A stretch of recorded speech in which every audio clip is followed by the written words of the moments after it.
Hey, it's your girl Barbie J, and we are back.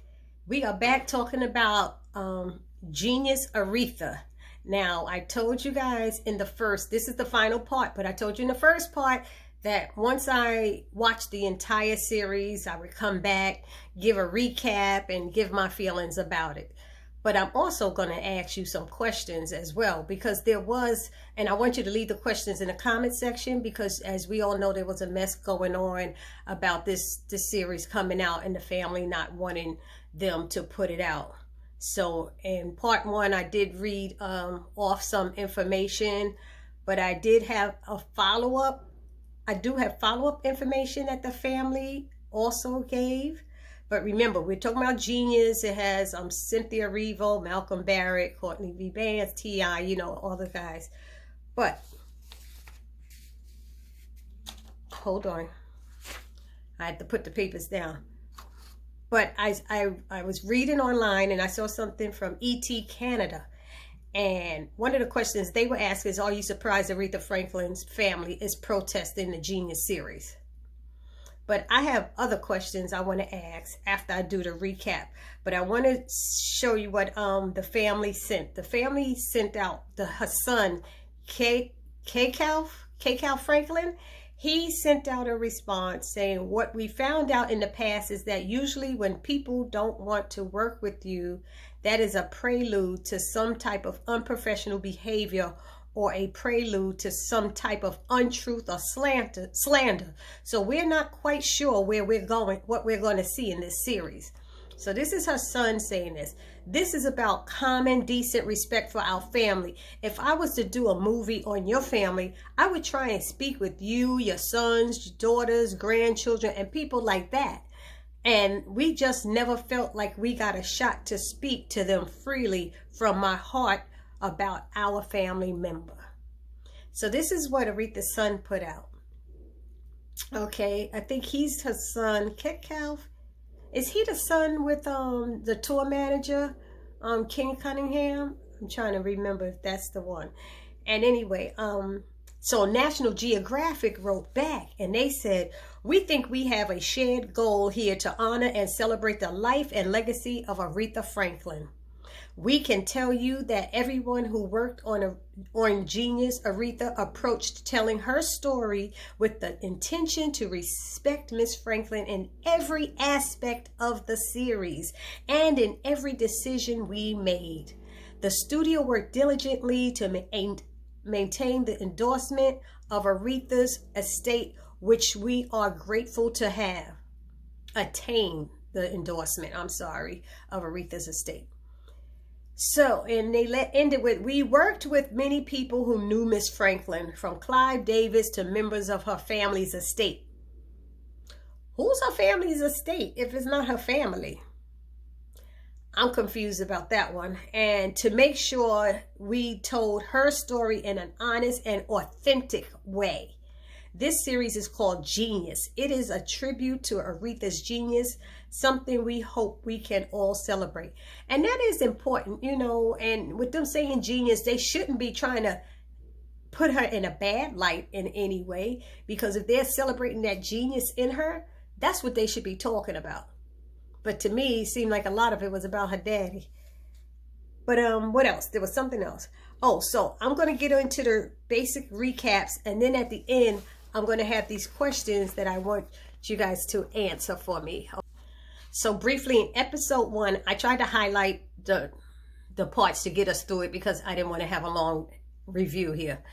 But in episode 1, we learned about Muscle Shoals and Jerry Wexler, and we saw that there was an incident with the father and little Aretha, the car breaking down, and 2 white men trying to beat them up, was threatening to beat them up, and he gave them his car, and he and Aretha walked, and he went and bought a new car.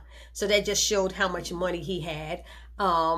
They talk about, she arrives at Muscle Shoals, and Aretha arrives at Muscle Shoals, and she notices that the band is white, and she's confused because she said, I wanted the band that was behind Wilson Pickett, and he said, these are the guys who was behind Wilson Pickett.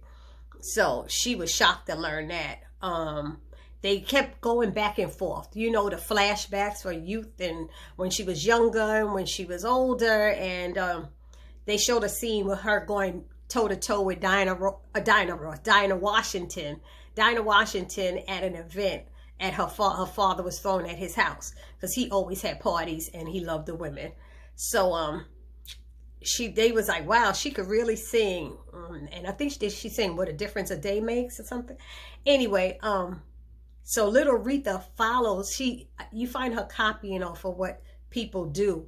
And she asked Dinah Washington a question one day, and Dinah gave her an adult answer. So later on, when she asked her daddy's girlfriend, Miss Melba, what's a son of a bitch? Son of a bitch. She was like, where'd you hear that? Miss Washington said to look out for them. So Miss Melba tells her they're men that who will do a gal wrong. But I was laughing. I was like, and she said, don't you let me hear you say that again or wash your mouth out with soap. So that was a good woman. You know, his kids needed women. He had all his daughters and stuff. And for them to see how their daddy was treating women, I felt it was really disgraceful. It was disgraceful for them to see. I guess Aretha got to see it more because she was on the road with him. But also in this episode, we're introduced to Ted White because he was with Dinah Washington at that time. So I don't know how old Aretha was when he got together with her. And you see that the father gets into an argument with Miss Melba, and he hits her and knocks her to the ground, and all the kids see, and she leaves, and you see Aretha running behind her, wanting her to stay. She needed that mother figure because she didn't have her mom anymore. I think at this point her mom had died. And so then they show her there was a fight.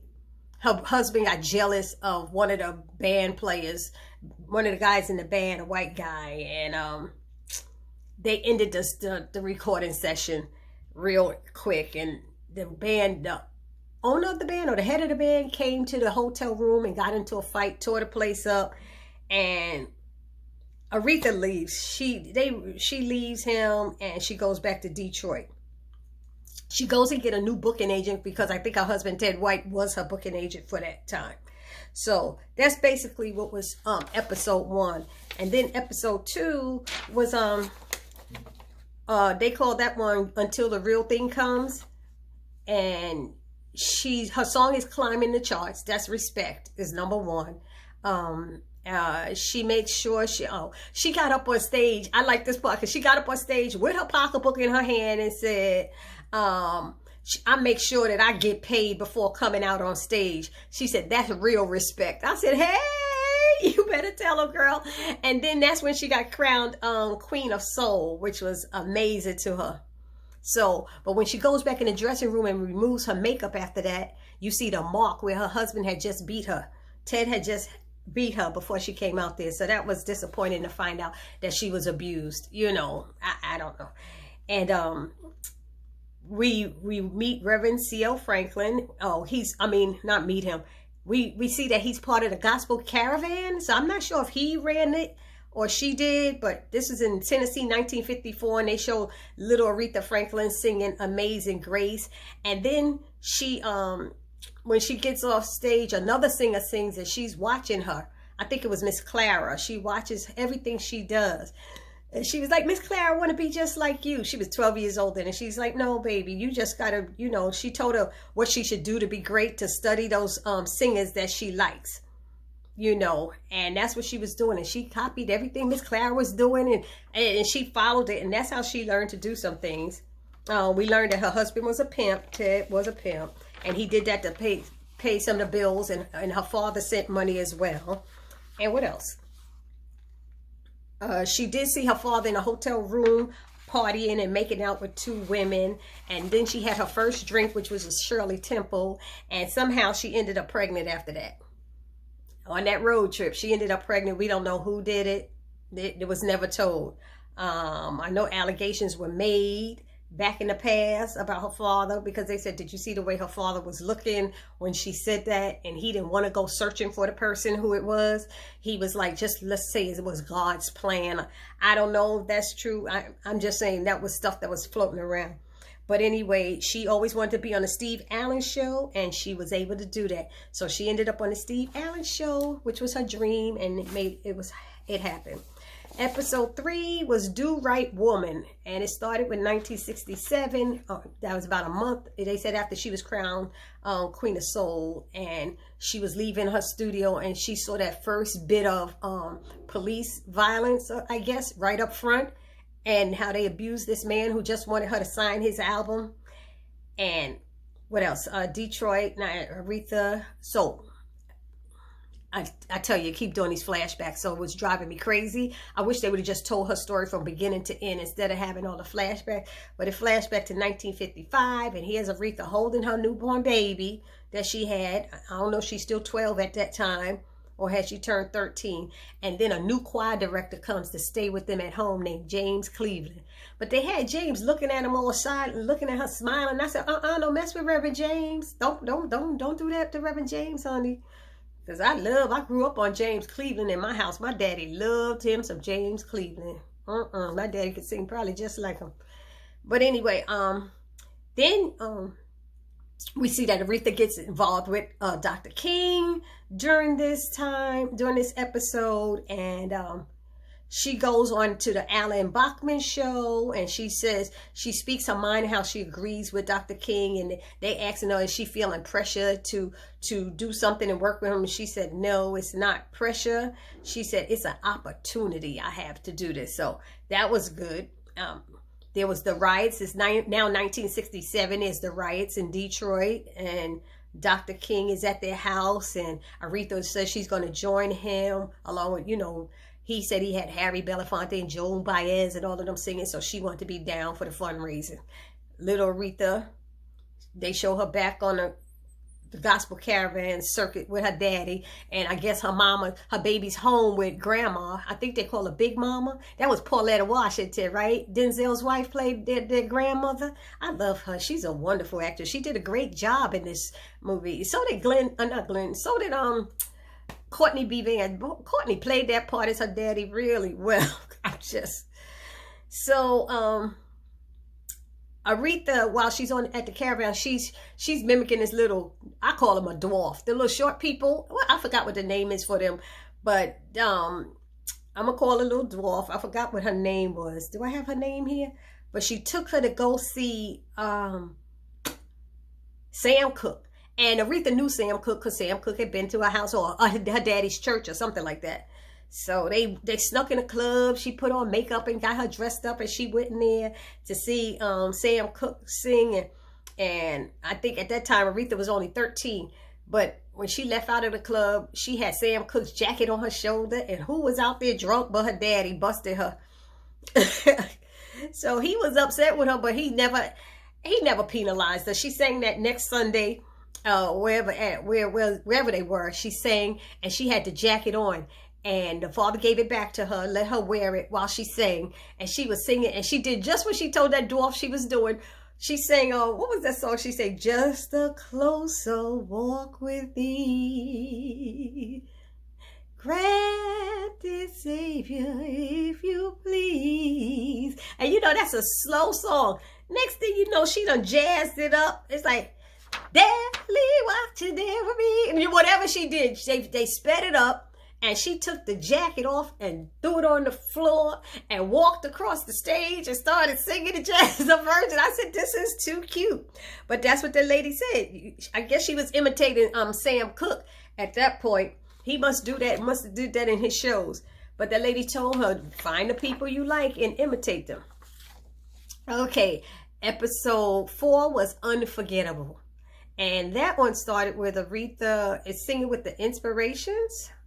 I Can't Get No, in Amsterdam, 1968, I guess. I can't get no satisfaction. I can't get no, I can't get no, satisfaction. I like that song. Anyway, she finds out that Time magazine wants to interview her for an article about black female singers, and then the next thing you know, they come back and said they want her to be on the cover, and they want the article to be all about her and not different black singers. So that was wonderful. We're introduced to Aretha's mother, Barbara, and she's pregnant. It's 1941 in Memphis, Tennessee. And you see the young Reverend Franklin. And the mother also played the piano and sang.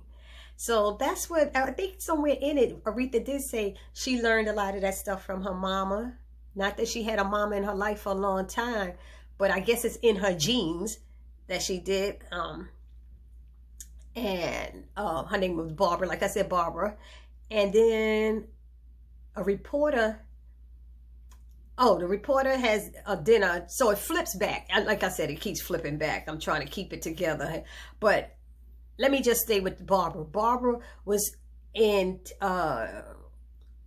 church with these two ladies, and they found out something about Reverend Franklin being a national figure. And the two ladies told Barbara that she and her husband will soon belong to the world, and that she had to get used to it, that her life was going to be public. So they told her to prepare to share her life, and it would no longer be private. So she was like, really? She couldn't see it then, but I guess later on she did. But that reporter sits down and has dinner with the Franklin family. He comes over, has the dinner with them, and everybody's telling their stories about Aretha. And the husband, Ted, tries to say something, and the father shuts him up. I don't know what that was all about, but he shuts him up. And later, when Aretha and Ted are alone talking to him, he asks them some questions, but Ted doesn't really tell anything at that point. When the Time magazine article comes out, it was like a smear fest. He wasn't mentioning anything. The article didn't mention 90% of what they told him at dinner and the different conversations. And Aretha's like, how did he know these things? How did he know this? And she looks at Ted. What did you do? Did you say something? And he was like, well, he called us all individually, and she basically accuses him. And he said, what you did, Franklin family think y'all better than everybody else.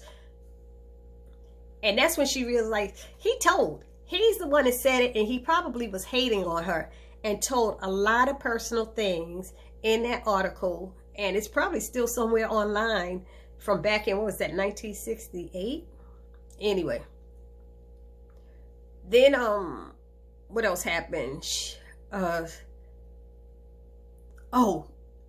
flashes back. There we go. It flashes back to the mother, Barbara, sitting on a porch, rocking, while her husband is away. And Barbara Franklin sitting there, pregnant. She's pregnant with Aretha. And Sister Jennings come by to visit Reverend Franklin, and she got kind of an attitude, and she's asking her, what's up? Is she okay? You want me to leave a message? And she's like, no. And she walks away. A week or so later, Barbara goes to check on her crib. Order was in, and she started looking at the tags in the showroom, and there was 2 cribs that had C.L. Franklin's name on it. And she was like, Miss such and such, why is there 2 cribs here with his name? She said, oh no, that's a mistake. That lady tried to make excuses and everything.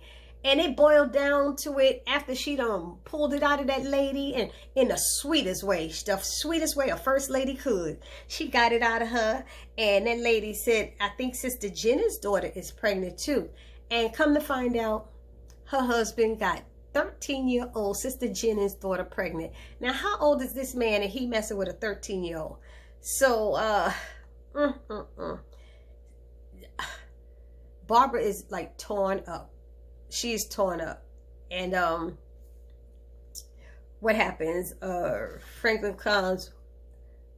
When he comes home, she just about beats the mess out of him. She beats the mess out of him. She's upset about it.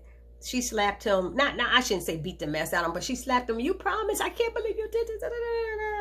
And so he's praying and begging her for forgiveness. He's wrong. He was led by his need, not his needs, led by his appetite. And he's a broken man. And he's saying all this stuff and begging her for forgiveness. And I guess she had to give him forgiveness because, God says to forgive. If God can forgive, you can. Then there was another issue in here where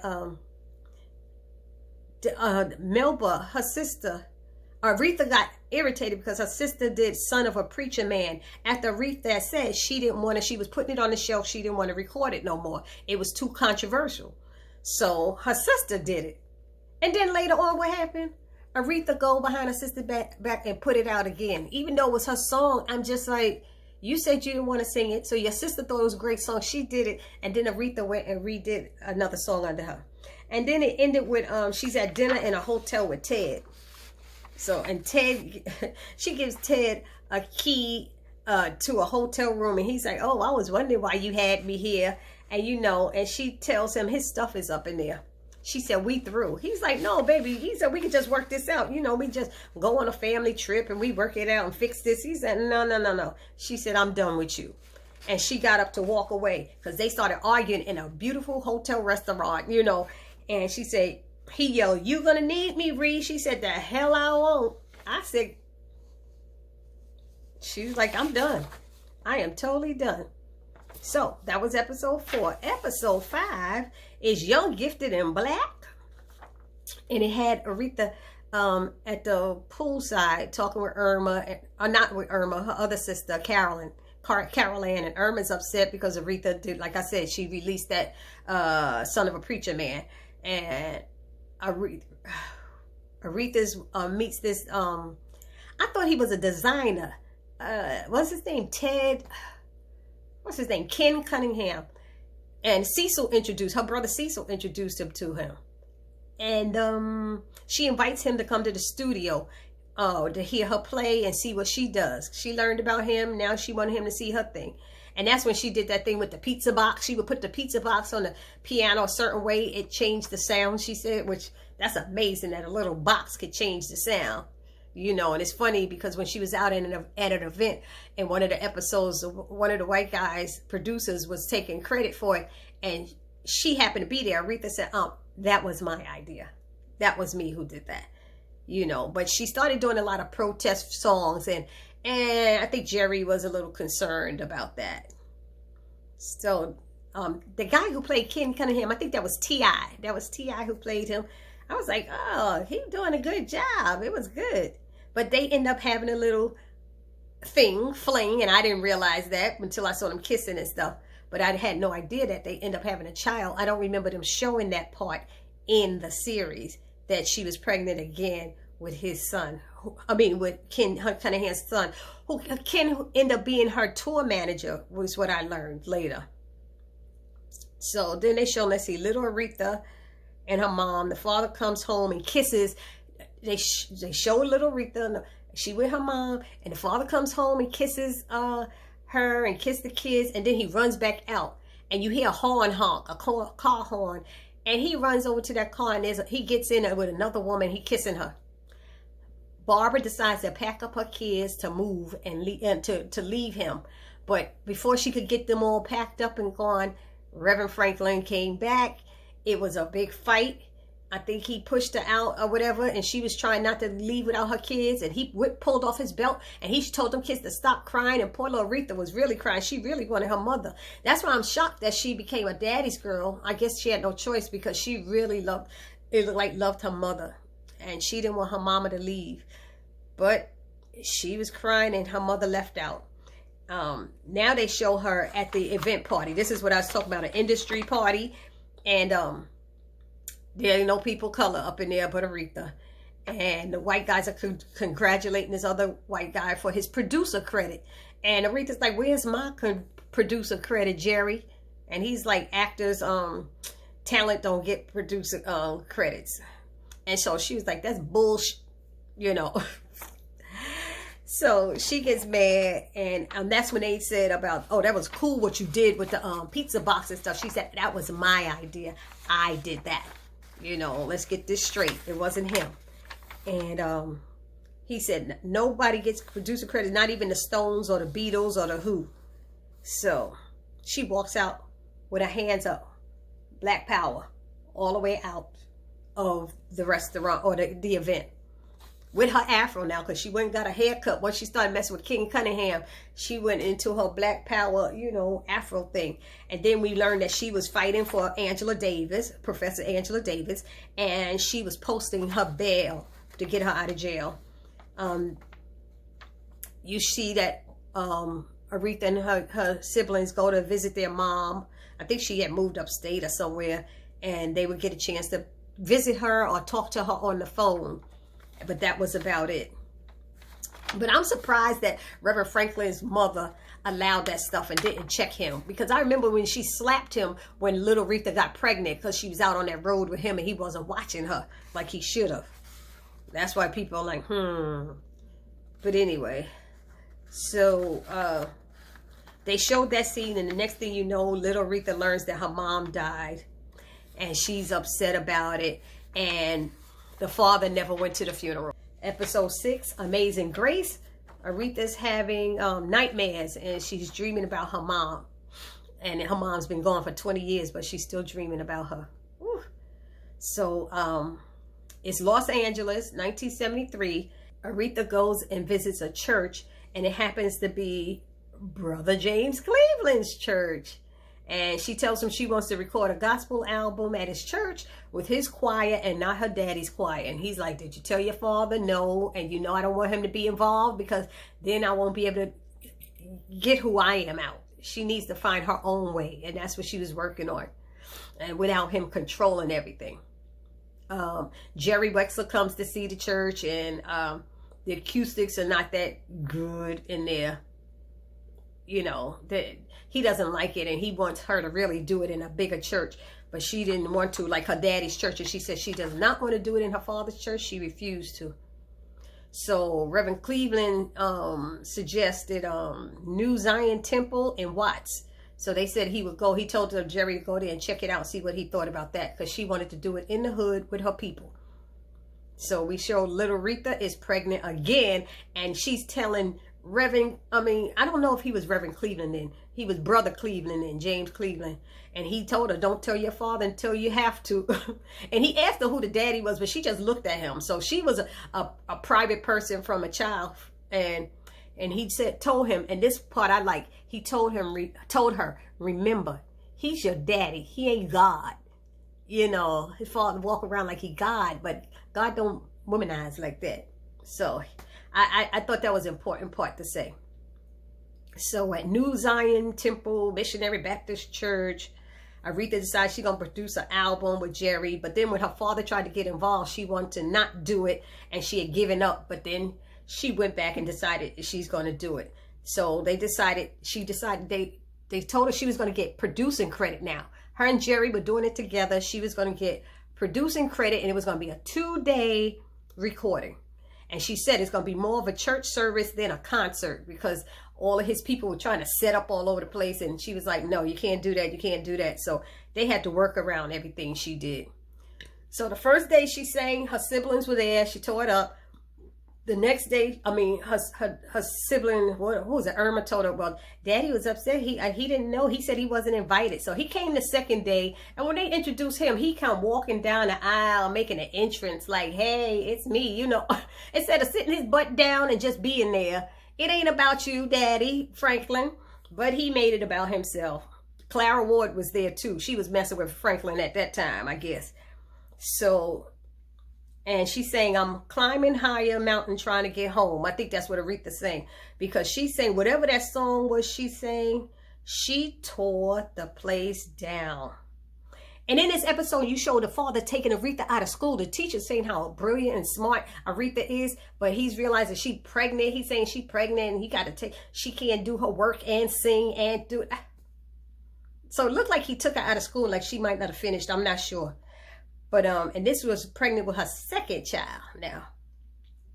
But, she tore the church up and people were crying. The church was shouting, and they told the photographers, if you start hearing stuff going off, just keep recording, because that's just the spirit moving and you can't do nothing about it. Hallelujah. You better preach. That's the truth. So, it ended with them putting up that Amazing Grace was the first album of that Aretha received producing credits for. And the album was certified platinum and is still the best-selling live gospel record of all time. Whoa, ain't that something? So that was episode 6. Episode 7, Chain of Fools. And we got Aretha and her brother Cecil are chatting, and you see all these final notices. I guess music business is not doing well, or her career is not doing well, and they need to sell some, get some bills paid. And she's at Jerry's office looking for some new music, and she doesn't want to do Las Vegas. He suggested she do Las Vegas. He was telling her about disco. She wasn't into all of that and stuff. So that's when he informed her that he was leaving Atlantic Records because they're not treating him like a partner. So then you hear Aretha talking about taking acting lessons because she's trying to get this role playing Bessie Smith, who she loved. She meets Glenn Turman, and he becomes her acting coach, and she has a crush on him. That at least that's what her siblings was teasing her about. And so, at least her sister Carolyn. So her sister Carolyn while she's trying to get that role for Bessie Smith, her sister Carolyn shares with her that Curtis Mayfield called her and wants her to sing the lead on something. And she was so excited because she said it's finally her chance to be in the front doing lead instead of a background singer. So what ended up happening now is Aretha did not get the part of Bessie Smith. So she calls Curtis Franklin to take the part back from her sister. I said, wow. And so her man at the time, I think that was Ken Cunningham, said, I don't believe you did that. What do you do? Where do your level of greed stop and money stop? He said, it's like we're going in 2 different directions. How could you do that to your sister? Oh, she'll understand. What? He was so disappointed in her. And I forgot. He was disappointed in what she did. And her excuse was, well, he asked me first. He asked me first. He wanted to bet a singer, but I turned him down. But now my schedule freed up. But that kind of, come on, Aretha. Some of this cutthroat stuff, that was hard for me to hear. Because that's your sister, you know. Anyway, so he gets disappointed. He walks out and he leaves. I don't know if we hear from him again after that. He knocked something over. And he was just so disappointed. He's like, that's your sister. You know, so she was in there with Curtis Mayfield. She recorded the song. And it got a Grammy nod. But they're at the house. And I guess it's Big Mama's birthday party. And they do a Soul Train line and everybody's dancing, doing their thing. And her sister, Carol Ann, won't dance. She's pissed because she took that part from her. So they get into a big family argument, and the grandmother's trying to say, oh, it's water under the bridge. Let's let it go. And the father's defending Aretha, of course. And her siblings, you know, Irma and them are like, Daddy, you always defend her. And that's not right. She stole that song from her. But what ended up happening, Aretha didn't win. And Carolyn wasn't, they were like, wondering why she wasn't excited. Why should she be? She was pissed. She was pissed. She told Aretha later that she had hated her about that. So anyway, while Aretha's at the Grammys, they took a picture of her and they asked her to get next to her acting coach, Glenn Turman. And they were looking at each other, and you saw them looking at each other, taking a picture. Next thing you know, they walking away. They meet up. They're talking and stuff, walking away. Later on, they find each other, and Glenn, this is Glenn Turman now, introduces her to Clive Davis, and at the Grammys. So that was her introduction to Clive Davis. So she and Glenn end up getting married, and before she walks down the aisle, she apologizes to her sister Carol Ann for what she did, and that she was wrong. And her sister said, I hated you for that. I hated you. She said, but I forgive you now, you know. But I was glad she did that because she knows she was wrong. She was dead wrong. Dead wrong. Next thing you know, what else is going on? The doctor says Reverend Franklin has polyps on his vocal cord and needs to rest for 2 months. Jerry Rexler stops by to see her, and she decides she's going to do a show in Vegas at discos with disco. And she said, go ahead, Jerry, say it. I know you're going to say it. because he told her about that a year or so ago. You know what I mean? But she finally decided to do it. And so we know that Reverend Franklin wants to preach at his anniversary, but the doctor's like, he got to be rest for 2 months at least. And at this point, we see her father walking around the church, looking around, sad, turning off the lights. He goes home. He gets the money from his anniversary stuff, put it in his safe, and all of a sudden he hears somebody in his house. He goes back to the safe and opens it up, gets his gun out. And before he could shoot him, somebody, they break in and they shoot him.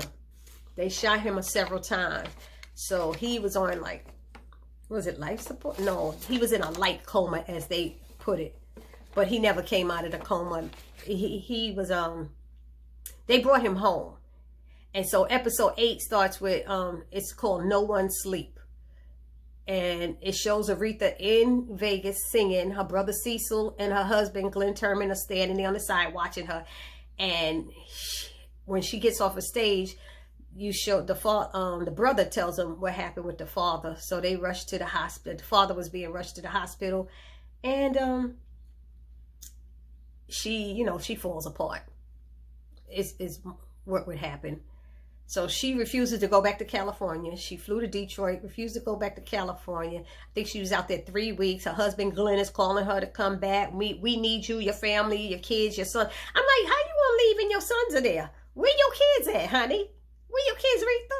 And her sisters are telling her, we got this. You don't have to stay here. Oh, no, he reacts much better when I'm near him and when I talk to him and stuff. She the favorite, right? So she decides that she needs to do something because she says she's going to have to push herself. She calls Clive Davis from Aretha Records. And they meet. And they start working together. And she said, I'm almost 40 now. That's how I knew how old she was. I'm almost 40 now. She said she wants control of her own career. And he's like, I got it. You know, he said, you're timeless. And he said, I just want to be a part of your history. And so they put out Jump to It. Jump, jump, jump to it. And it went #1. Ooh, with my baby, cause I jump, jump, jump to it. But she didn't jump to it because when Glenn called her, she stayed her butt in Detroit. Anyway. So, Detroit 1984. He's not getting better. She decides she's going to move back to Detroit. And she's crying at his bedside, talking about, I don't know who I am, Daddy, without you. I am who I am because of you, my gifts, my grace. So she was definitely a daddy's girl at that part. And what did she play? Bridge Over Troubled Waters. Bridge Over Troubled Waters was playing, so I was getting emotional too. I was tearing up anyway. But those songs became hits, and Riding on a Freeway in a Pink Cadillac. Riding on a freeway. Wrecked on in a pink Cadillac. Something, whatever, how that goes. And so, anyway, then they show Aretha and Irma. They're the only two left, and they visit the cemetery. What are those? I don't know what those things are when people have the walls with their loved ones on it. Like they're inside. They're not underground, but they're inside.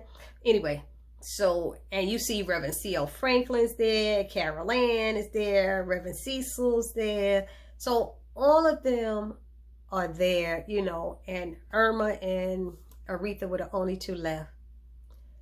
So Irma's sitting there going, what do you got going on, Aretha, coming up? And she said she got the Grammys, but she said she was thinking about singing some Pavarotti for an event that she wanted to do. And it was like a type of a fundraiser. So I guess she did it, but we didn't see it. But they show her at the Grammys backstage getting ready and with her sister. And this gentleman, Mr. Ehrlich, said Pavarotti is sick and he can't do it. And we know that you sang it the other day at an event, and we thought maybe you could step in for him. She's like, what? And her sister's like, oh, no. That was a fundraiser. That was something different. And she was like, get me a copy of his recording and his rehearsal tape or something like that. And she listened to it and she realized it wasn't in her range, her note. In her key. It wasn't in her key. So Irma was like, she can't do it. But she said, nope, I'll do it. And Aretha went out there. I saw this episode. I remember watching that Grammys. She got out there and did that Pavarotti. And she was friends with him from what we learned. She was friends with him. she tore that song up. And that is how it went off. And it went off with all this information, you know, they put up on the screen when it's going out. It said Aretha received a 1-minute standing ovation, and she was credited with saving the Grammys. And Nisam Doma became one of her favorite songs. The Queen of Soul was the first female performer inducted into the Rock and Roll Hall of Fame. Aretha was ranked #1 on Rolling Stone magazine list of 100 greatest singers of all time. And Aretha Louise Franklin died August 16, 2018 at home, at age 76, surrounded by family and friends. And while they was going, they was playing Till You Come Back to Me. That's what I'm gonna do. I love that song. Aretha could sing. But the questions I had for you guys, the questions I wanted to ask you is, how do you think Aretha Franklin's family feels about the Genius series? Please put it down in the comment section. And do you think Genius showed Aretha Franklin in a negative light? Now, if you haven't subscribed to my channel, please take a moment right now to subscribe to my channel so that you can answer these questions that I am asking. Please comment below. Hit that little subscribe button. Help my channel grow. I'm Barbie J, and this is the notes that I have thus far.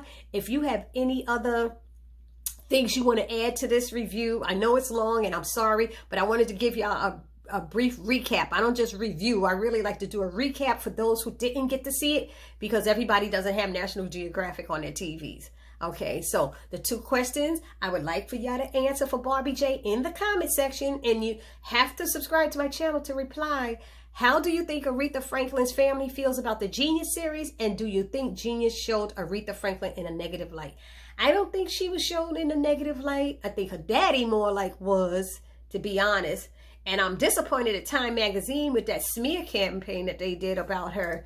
You know, maybe it wasn't so much of a smear, even though it was the truth. But, you know, that's why they probably didn't want to have the family involved, because then they tend to not tell everything and try to make their loved one in a positive light instead of telling the true, authentic things that go on. So, this is your girl Barbie J saying peace.